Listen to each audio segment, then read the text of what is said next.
ဒီနေ့မှာတော့ကျွန်တော်ခြိုက်ဆုံးအမေဆုံးရဲ့ business strategy အကြောင်းကျွန်တော်ပြောတော့ရပြပထမဆုံးကျွန်တော်တို့ဒီကိုယ့်ရဲ့ product ပဲဖြစ်ဖြစ်ကိုယ့်ရဲ့ဝယ်ဆောင်မှုပဲဖြစ်ဖြစ်ဒါမှမဟုတ်အမေဆုံးလို့ခေါ်တဲ့ business platform တစ်ခုပဲဖြစ်ဖြစ်လူသိများဖို့အတွက်ကျွန်တော်တို့အရင်ဆုံး marketing လုပ်ရတယ် marketing လုပ်မယ်ဆိုရင် customer တွေလာမေးမယ်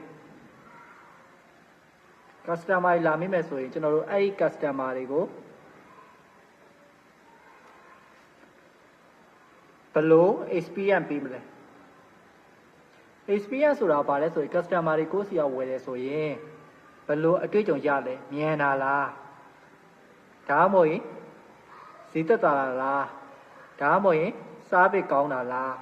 ဒီကိုယ့်ရဲ့ပစ္စည်းဝန်ဆောင်မှုတစ်ခုခုကို customer တွေဘယ်လိုမျိုးခံစားရလဲဆိုတော့သိရလို့တာအဲ့လိုမျိုး customer experience experience ရလာပြီဆိုရင်ဘာဖြစ်မလဲဆိုရင်ကျွန်တော်တို့ဒီတခြား customer တွေပါလာပြီးတော့မိုးပွေးစစ်ပါပြီးတော့လဲမယ်ပြီးတော့ပါဆိုရင်ပို့ပြီးတော့အယောင်းတွေပို့ပြီးတော့ဖြစ်မယ်ပြီးတော့ပါဆို repeat customer တွေထည့်ရအဲ့လိုမျိုးရဖို့အတွက်လည်းကျွန်တော်တို့ပါဆိုရင် customer တွေကိုယ်စီပြန်လာဖို့အတွက် return program တွေလုပ်ဖို့လိုတယ်အဲ့တော့ပါဆိုအမေဆုံးက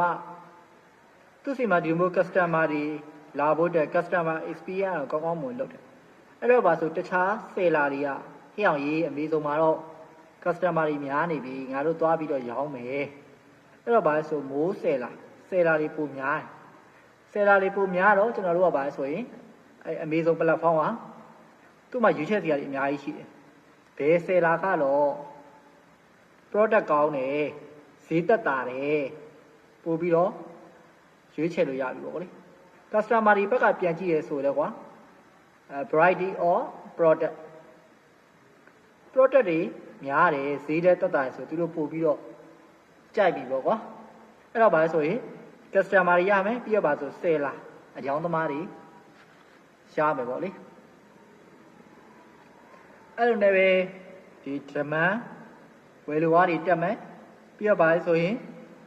ရောင်းသူတွေပိုများလာတဲ့အတွက်ဈေးတွေတက်တာမယ်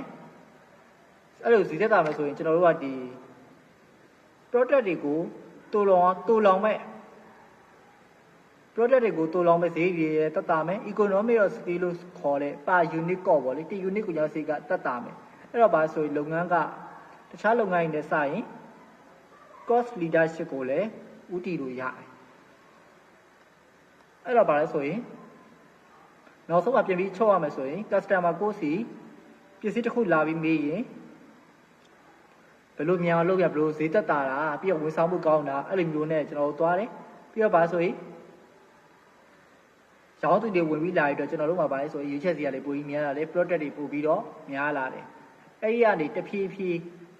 ကျွန်တော်တို့သွားမယ်ဆိုရင် cost တွေတက်တာမယ် cost လို့မှာကျွန်တော်တို့ဒီကုန်ကျစရိတ်တွေမဟုတ်ဘူးဗျာတခြားဒီ storage တွေ distribution cost တို့ other cost အခြားကုန်ကျစရိတ်တွေကကျွန်တော်တို့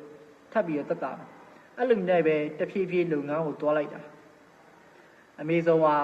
တော်တော်အောင်မြင်တဲ့ platform business ဖြစ်လာတယ်ပေါ့လေ